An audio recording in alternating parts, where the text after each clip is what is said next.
Today we wrap up our series with Hooper Law, digging into some important legal topics for farm families. Estate planning takes on a whole new level when your belongings include a farm.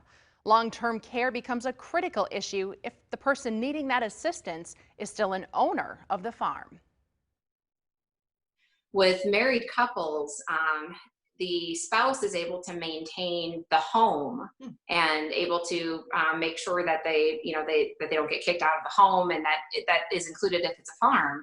But if a farm includes property that isn't necessarily connected to the property where the homestead is, that might not be included then.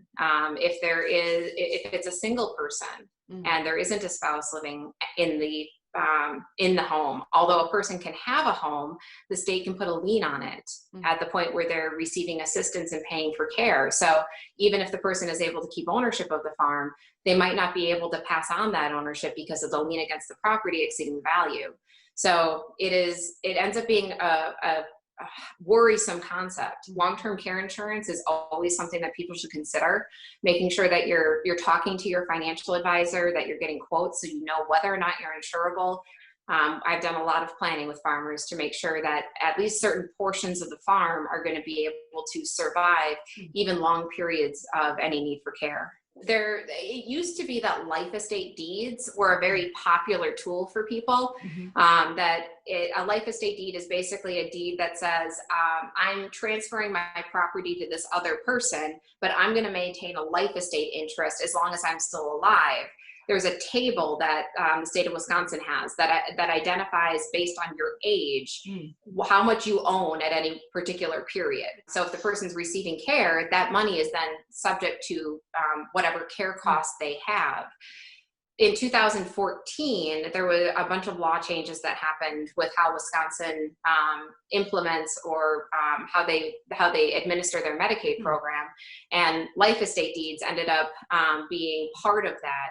So new life estate deeds that were signed after August 1st of 2014 are able to be recovered against. So if you signed a new one, or at least one after that date, they look at how old you were the day before you passed away, and they can recover up to the percentage of what you owned at that point. There's no easy way to do this. Unfortunately, there's no one thing that everybody has to do. I'm not here to say that, oh, there's like this magic farm trust that everybody needs that's going to fix all your problems. I mean, it's just like everything else, where there's an appropriate thing for you to use or for you to do to take care of your loved ones, to take care of your farm, and to do whatever it is you're trying to do, whether it's maximize the value of it and sell it so that you can pass that value on, or whether it's to pass on the farm itself. You know, I work with a lot of farms where they're trying to actually pass it on for continued use of it and getting it to that next generation. But it's hard.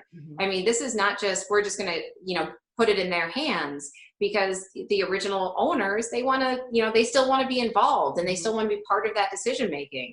But the new owners, they want to try some new things, and they want it to feel like their business too. But then who pays for that? And so there's a lot of, it's a business. It's family, but it's a business. So it tends to be a little bit complicated. So you got to involve some outside help.